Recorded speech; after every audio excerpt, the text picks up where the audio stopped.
Allez, on va repasser à des choses sérieuses. Monsieur Bourguignat. Oui, monsieur le maire, chers collègues, quelques remarques sur la fixation des taux d'imposition. Donc, on l'a vu, ils n'augmenteront pas en 2009, c'est forcément 2019. C'est effectivement plutôt appréciable. Mais je pense qu'en réalité, nous ne pouvions pas faire autrement en raison de la réforme de la taxe d'habitation. En effet, si nous avions augmenté notre taux l'année dernière ou cette année, la suppression n'aurait pas été totale en 2020 pour les contribuables dijonnais.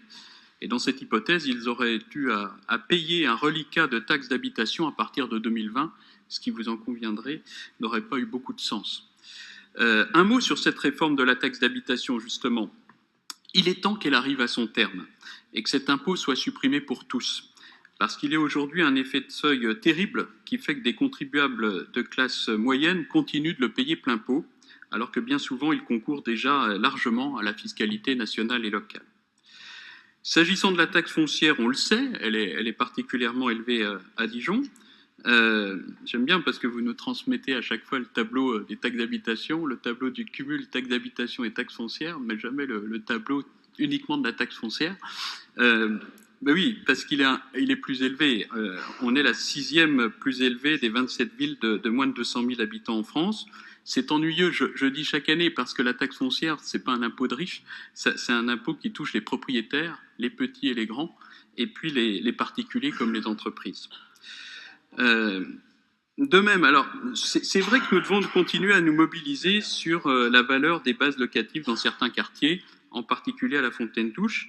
Et c'est vrai que ces bases ne sont plus du tout en rapport avec la réalité du marché de l'immobilier. Je crois que tout le monde le constate. Et ça aboutit aujourd'hui à des injustices fiscales. Ce n'est plus le cas pour les activités tertiaires. Il faut le signaler, et ça devrait aider un peu les commerces dans ces quartiers. Mais cela reste vrai indiscutablement pour les nombreux petits propriétaires, et il est temps de s'attaquer à ce chantier trop longtemps repoussé. Alors c'est un chantier national, c'est vrai, on n'en entend plus parler. On en parlait beaucoup il y a quelques années, aujourd'hui on n'en entend plus parler, et je pense qu'il serait intéressant de faire pression au niveau national pour qu'il puisse être relancé. Mes chers collègues, malgré cette stabilité des taux, le produit fiscal à la disposition de la ville devrait augmenter en un an de 2,48 millions d'euros par le jeu de l'accroissement des bases, et cela donne quand même un certain nombre de marges de manœuvre. L'expérience de la gestion et le sens des responsabilités nous conduit non pas à vous demander de vous priver de ces marges de manœuvre, mais plutôt à veiller à leur juste utilisation pour absorber les baisses de dotation des dernières années, pour poursuivre le désendettement de la ville.